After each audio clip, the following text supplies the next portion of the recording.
आप देख रहे हैं सुदर्शन न्यूज। नमस्कार, सुदर्शन उत्तर प्रदेश देख रहे हैं आप और मैं हूं आपके साथ स्मारिका ठाकरे। मुजफ्फरनगर के निवासी अमित साल 2014 में अपने परिजनों से किसी बात पर हुई कहासुनी के चलते नाराज होकर घर छोड़कर चला गया था, जिसके बाद उसकी मुलाकात एक मौलाना से हुई और नौकरी देने के बहाने अमित को अपने साथ वो ले गया। वहीं अमित का ये कहना है कि वो बहुत दिन से इस जिहादी षड्यंत्र से बाहर निकलना चाहता था, लेकिन उसे किसी से मिलने नहीं दिया गया था। किसी तरह उसने हिंदू जागरण मंच की टीम से संपर्क किया और अपनी आप बीती उन्हें सुनाई, जिसके बाद प्रशासन और हिंदू जागरण मंच की टीम की सहायता से युवक अपने घर सकुशल अब पहुंच गया है। जैसे कुंभ का बिछड़ा हुआ एक बच्चा मिल गया, पूरी लगन से जिले में सक्रिय है और कई न्यूज चैनल जैसे सुदर्शन न्यूज चैनल ने भी एक दो खबरें प्रसारित की, तो वो देखकर उस परिवार में उम्मीद की आशा जगी कि अब हमें भी इंसाफ मिलेगा, हमारे घर में भी खुशी आएगी। तो अंकुर राणा जी को सूचना मिली और पूरी हिंदू जागरण मंच की टीम उसमें सक्रिय हुई और उस अपने हिंदू समाज के अपने भटके हुए भाई को हिंदू जागरण मंच की टीम ने खोजने का कार्य किया। पुलिस की मदद से उसकी घर वापसी हुई और आज उस घर में अपार खुशियां हैं उस परिवार में। तो वहीं अलीगढ़ के एएमयू विश्वविद्यालय में उस समय हड़कंप मच गया जब सुलेमान हॉल में एक युवक का शव पंखे से लटका हुआ मिला। दरअसल ये बताया जा रहा है कि मृतक युवक एएमयू का छात्र नहीं था, लेकिन एएमयू में पढ़ने वाले छात्र से युवक की दोस्ती थी, जिसके चलते युवक का अक्सर एएमयू में आना जाना लगा रहता था। तो वहीं इस मामले की सूचना स्थानीय लोगों ने पुलिस को दी, जिसके बाद मौके पर पहुंची पुलिस ने मामले को दर्ज कर शव को पोस्टमार्टम के लिए अस्पताल भेज दिया है। फिलहाल इस मामले में पुलिस ने 2 युवतियों को गिरफ्तार किया है, जिससे अभी पूछताछ की जा रही है। अलीगढ़ मुस्लिम विश्वविद्यालय के सुलेमान हॉल में कश्मीरी हाउस हॉस्टल के कमरा नंबर 100 में पीलीभीत के युवक अभिषेक ने पंखे से लटक कर जान दे दी। आपको बता दें, अभिषेक द्वारा की गई आत्महत्या एएमयू की सुरक्षा व्यवस्था पर बहुत बड़ा सवालिया निशान लगाती है। अब खुद को विवादों में फंसता देख एएमयू ने प्रोवोस्ट को पद से हटा दिया है।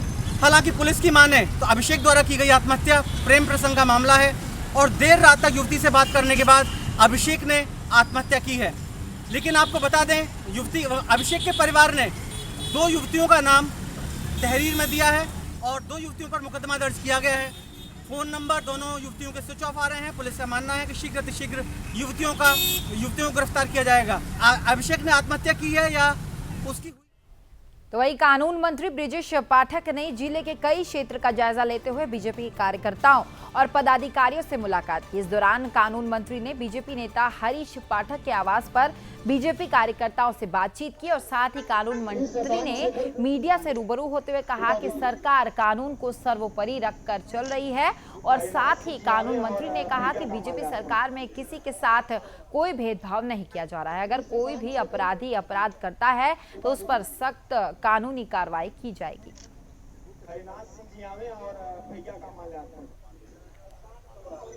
आदरणीय मुख्यमंत्री योगी आदित्यनाथ जी के नेतृत्व में चल रही है। हम लोगों ने अपराध के मामले में 0 टॉलरेंस की नीति अपनाई। यदि कोई व्यक्ति अपराध करता है तो उसके खिलाफ हम कड़ी से कड़ी कार्रवाई करते हैं। पूरे प्रदेश में जो ऑर्गेनाइज्ड क्रिमिनल्स थे, जो संगठित माफिया गिरे थे, उनको हमने समाप्त किया है। जो घटनाएं आपसी वैमनस्यता के कारण हो रही हैं, उनमें भी कोई पॉलिटिकल हस्तक्षेप नहीं है। जो भी घटना होगी उसके खिलाफ हम कड़ी कार्रवाई। तो वहीं बिजनौर में पुलिस को एक बड़ी सफलता हाथ लगी है। आपको बता दें कि पुलिस ने युवक का अपहरण कर 15 लाख रुपए की फिरौती मांगने वाले आरोपी को अब गिरफ्तार कर लिया है। दरअसल भुवनेश कुमार जो अचानक अपने घर से लापता हो गया था, तो वहीं कुछ समय बाद आरोपी ने पीड़ित परिवार के परिजनों को फोन कर 15 लाख रुपए की फिरौती मांगी, जिसके बाद पीड़ित परिवार ने इस मामले की एफआईआर थाने में दर्ज करवाई, जिसके बाद पुलिस ने आरोपी के मोबाइल के लोकेशन के आधार पर चेकिंग अभियान चलाकर आरोपी को बिजनौर से गिरफ्तार कर लिया है। फिलहाल आरोपी से पूछताछ जारी है। इसी केस में आज भुवनेश नाम के एक लड़के का जिसकी उम्र 13 वर्ष थी, कुछ लोगों ने अपहरण किया था। उसके पिता एम्स में सुपरवाइजर हैं, गोपाल कृष्ण उप्रेती। अपहरण करके जब लोग वहां से फरार हुए, वहां की स्वाट सर्विलांस टीम ने बिजनौर की टीम से संपर्क किया। तो वहीं चंदौली में सेना के जवान अपने बुजुर्ग पिता के साथ जिलाधिकारी कार्यालय पहुंचे, जहां उन्होंने जिलाधिकारी से मदद की गुहार लगाई है। दरअसल सेना के जवान का यह कहना है कि कुछ लोग जबरदस्ती उनके जमीन पर पक्का रास्ता बनवाकर अवैध रूप से कब्जा करना चाहते हैं और साथ ही उन्हें मारने पीटने की धमकी भी लगातार देते रहते हैं। तो वहीं इस मामले को लेकर पीड़ित सेना के जवान पहले भी सदर थाने में साथ ही उप जिलाधिकारी कार्यालय में एप्लीकेशन भी दे चुके हैं, लेकिन सेना के जवान का ये कहना है कि इस मामले में अब तक कोई कार्रवाई नहीं हुई है। फिलहाल सेना के जवानों ने जिलाधिकारी से बातचीत कर मामले की जांच कर न्याय दिलाने की मांग की है। ये ऐसा है कि मेरे गांव में रास्ता बन रहा है और जो सीधा रास्ता वो नहीं बना रहे हैं और मेरी ज़मीन में जो स्टे है उसमें लेकर जा रहे हैं। इसके चलते मेरे पिताजी हैं बहुत बार समाधान दिवस और इधर उधर एप्लीकेशन दिए सीओ साहब के यहाँ। सीओ साहब भी थाने को निर्देशित करते हैं, लेकिन थाना जाके उधर अपना ऐसे ही वापस चलाता है। उक्त समस्या के बारे में हमने डीएम से अवगत कराया। जी हाँ, डीएम साहब को तो एप्लीकेशन दिए हैं। साहब ने आश्वासन दिया है कि मैं थाने को फ़ोन किया हूँ, आपका काम होगा। हमारा समस्या है कि हम समाधान दिवस में भी शनिवार को दिया 17 तारीख को, और वहाँ से आज कलेक्टर साहब को दिए। यह कलेक्टर साहब खुद फ़ोन किए हैं कोतवाल को, लेकिन कोई नहीं गया उस बार, और इस बार जाते हैं या नहीं जाते हैं, अब हम यहीं पर हैं। क्या कहा? डीएम साहब कहे कि आप घबराइए मत, हम आपकी सुरक्षा करेंगे। आपकी हमारी ज़मीन जो है वह स्टे है, और इसकी जो ज़मीन है।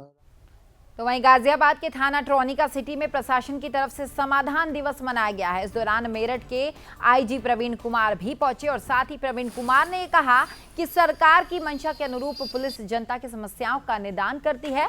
इसी उद्देश्य से समय समय पर उच्च अधिकारियों की तरफ से समीक्षा बैठक की जा रही है। और साथ ही प्रवीण कुमार ने आगे कहा कि जनता और पुलिस का आपसी तालमेल बढ़ाने के उद्देश्य से शासन की तरफ से समय समय पर मॉनिटरिंग की जाती है। उसके साथ ही समस्या लेकर पहुंचे शिकायतकर्ता की समस्याओं को पुलिस प्रशासन भी सुनते हैं और साथ ही संबंधित अधिकारी की तरफ से समस्याओं का समाधान करने का आदेश भी दिया गया है।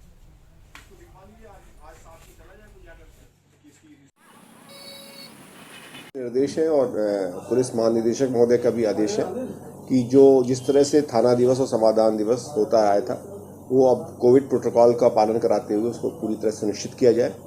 उसमें उद्देश्य यही है कि जो अंतर विभागीय समन्वय इस तरह का हो कि आम लोगों की जो पुलिस से किसी तरीके से डायरेक्टली और इनडायरेक्टली रिलेटेड समस्याएं हैं, जो कि अन्य विभागों के लोग भी जिसमें इन्वॉल्व हो।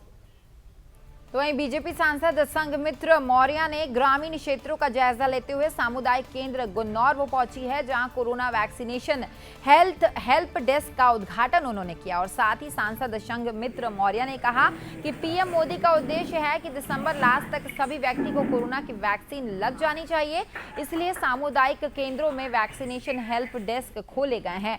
और साथ ही संघमित्र मौर्य ने आगे कहा कि जिन लोगों को वैक्सीनेशन के लिए रजिस्ट्रेशन करने में समस्याएं आ रही है, वो लोग वैक्सीनेशन हेल्प डेस्क पर जाएं और साथ ही वहां अपनी समस्या बताएं, जिसके बाद उस समस्या का समाधान किया जाएगा। इतना ही नहीं, उन्होंने आगे कहा कि पीएम मोदी प्रचार प्रसारण के साथ साथ हम सभी प्रतिनिधियों को काम भी सौंपा गया है कि हम सब प्रतिनिधि क्षेत्र में जाएं और लोगों को वैक्सीनेशन के लिए जागरूक करें, ताकि कोई भी व्यक्ति वैक्सीनेशन जिन्हें कोई भी सभी व्यक्ति को वैक्सीन मिल पाए।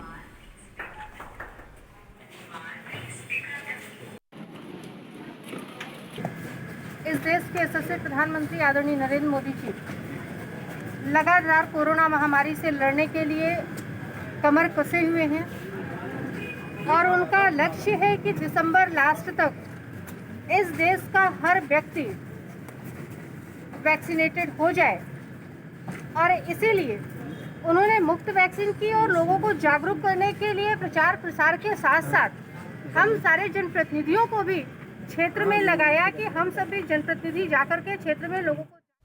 तो वहीं हरदोई के संडीला में भू माफियाओं से पीड़ित ग्रामीण अपने परिजनों के साथ उप जिलाधिकारी कार्यालय में डेरा डालकर अनशन पर बैठ गए हैं। दरअसल ग्रामीणों का यह आरोप है कि भू माफियाओं की तरफ से ग्रामीणों को प्रताड़ित किया जा रहा है और साथ ही ग्रामीणों का यह कहना है कि जमीन पर उनका कब्जा है। उस जमीन पर भू माफियाओं की तरफ से अनैतिक दबाव बनाने के साथ ही उन्हें धमकी देकर जमीन पर अवैध कब्जा करने का प्रयास किया जा रहा है। तो वहीं मामले की सूचना मिलते ही उप जिलाधिकारी पीड़ितों से मिलकर मामले की जांच कर न्याय दिलाने का उन्हें अब भरोसा दिलाया गया है। तो धरना प्रदर्शन ये हमारा महतौना अंदर नगर पालिका की ज़मीन है जो हमारे पौतृक पूर्वज 3 पीढ़ियों से चली आ रही है। मैं माननीय गंगाराम श्री जी का लड़का हूँ। मेरे उससे पहले पिताजी गंगाराम के नाम जमीन रही, उससे पहले पुतनपुत भूत के नाम रही, मैकूत बिहारी के नाम रही। गाटा पुराना देखा 331 में संशोधन हुआ, नगर पालिका अंदर चकबंदी नहीं लेकिन संशोधन हुआ 331 मैकूपुत बिहारी पुतनपुत भूप के नाम जमीन दर्ज रही। कब संशोधन हुआ पुराने गाटा 331 का नया गाटा बना, उस 756 बना। उस 756 में माननीय कुछ भू माफिया द्वारा हमारे पर 2013 में एडीएम महोदय के पास मुकदमा विचाराधीन चला। उस मुकदमा में तो वहीं हरदोई में उस समय हड़कंप मच गया जब एक 40 वर्षीय किसान के परिवार के ही लोगों ने बांके से प्रहार कर दिया और वहीं स्थानीय लोगों ने इस मामले की सूचना पुलिस को दी, जिसके बाद मौके पर पहुंची पुलिस ने मामले को दर्ज कर शव को पोस्टमार्टम के लिए अस्पताल भेज दिया है। फिलहाल इस मामले में पुलिस की तरफ से आरोपियों की तलाश की जा रही है, जहां 40 वर्षीय इंसान की हत्या कर दी गई है। तो वहीं कानपुर में पुलिस को एक बड़ी सफलता हाथ लगी है। आपको बता दें कि बर्रा थाना पुलिस ने जहर खुरानी गैंग का शनिवार को भांडाफोड़ कर दिया है। दरअसल पुलिस ने वारदात को अंजाम देने वाले इस गैंग के 4 शातिर लुटेरों को गिरफ्तार भी कर लिया है, जो सवारी बनकर ई रिक्शा चालकों को बुक करने के बाद पानी, कोल्ड ड्रिंक, शराब में जहरीला पदार्थ मिलाकर चालक को पिलाने के बाद वारदात को अंजाम देते थे। दरअसल पुलिस कुछ दिन पहले सूचना मिली थी कि ई रिक्शा चालक रिक्शा समेत कुछ समय से लापता है, जिसके बाद पुलिस ने आसपास के सीसीटीवी फुटेज खंगाले। तो वहीं सीसीटीवी फुटेज में कुछ युवक रिक्शे से जाते हुए नजर आए, जिसके बाद पुलिस ने टीम बनाकर सर्विलांस की मदद से चारों आरोपियों को गिरफ्तार कर लिया है। तो वहीं आरोपियों के पास से पुलिस ने 3 ई रिक्शे को बरामद किया है। फिलहाल इस मामले में पुलिस आरोपियों से पूछताछ कर रही है। आज एक ये गैंग वर्कआउट हुआ है जिसमें 4 व्यक्तियों की गिरफ्तारी की गई है, जो कि जहर खुरानी करके ई रिक्शा लूटने का कार्य करते थे। इसमें 3 घटनाएं वर्कआउट हुई हैं। एक थाना बर्रा संबंधित है, एक थाना पनकी और एक थाना गोविंदनगर। इसमें तीनों घटनाओं से संबंधित ई रिक्शा बरामद कर लिए गए हैं। तो वहीं कानपुर प्रेस क्लब के पत्रकारों का विरोध प्रदर्शन सामने आया है। दरअसल कुछ दिन पहले एक पत्रकार के घर इनकम टैक्स के छापे मारे गए थे, जिसके चलते प्रेस क्लब के पत्रकारों ने प्रधानमंत्री, मुख्यमंत्री और राज्यपाल को संबोधित करते हुए एक ज्ञापन दिया है और साथ ही सैकड़ों की संख्या में मौजूद पत्रकारों ने प्रदर्शन के दौरान ये कहा कि इस तरह पत्रकारों पर छापेमारी बंद की जाए और पत्रकारों को स्वतंत्र रखा जाए। और साथ ही पत्रकारों ने कहा कि अगर छापेमारी बंद नहीं की गई तो कानपुर के सभी पत्रकार लखनऊ तक पैदल मार्च कर विरोध प्रदर्शन करेंगे। तो वहीं सोशल मीडिया पर देश, हिंदू धर्म और ब्राह्मणों के खिलाफ आपत्तिजनक पोस्ट डालने वाले 2 शिक्षकों पर मुकदमा दर्ज किया गया है, जिसके बाद जिला विद्यालय निरीक्षक ने दोनों अध्यापकों को निलंबित कर दिया है। और आपको बता दें कि इस आपत्तिजनक पोस्ट डालने के बाद हिंदू संगठनों और ब्राह्मण समाज में काफी आक्रोश देखने को मिला है। फिलहाल एक आरोपी को गिरफ्तार किया गया है और दूसरे आरोपी की तलाश अभी जारी है। तो वहीं सोनभद्र में वन विभाग के अधिकारियों ने कार्रवाई करते हुए अवैध तरीके से परिवहन कर रहे कोयले से भरे 3 ट्रकों को अब पकड़ लिया है। दरअसल ये बताया जा रहा है कि अवैध तरीके से लगातार कोयले के परिवहन की सूचना प्रभागीय वन विभाग के अधिकारियों को मिल रही थी, जिसके बाद प्रभागीय वन अधिकारी और वन रेंजर के नेतृत्व में चेकिंग कर 3 कोयलों से भरे ट्रक को पकड़ लिया गया है। फिलहाल अधिकारियों की तरफ से पूछताछ जारी है।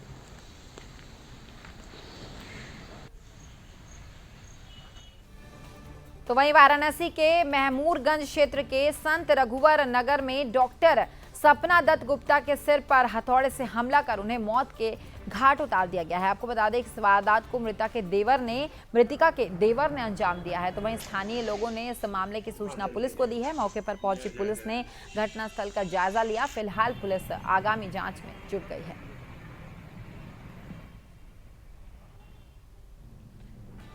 फिलहाल इस बुलेटिन में इतना ही। प्रदेश की सभी खबरों के लिए आप देखते रहिए सुदर्शन यूपी। नमस्कार।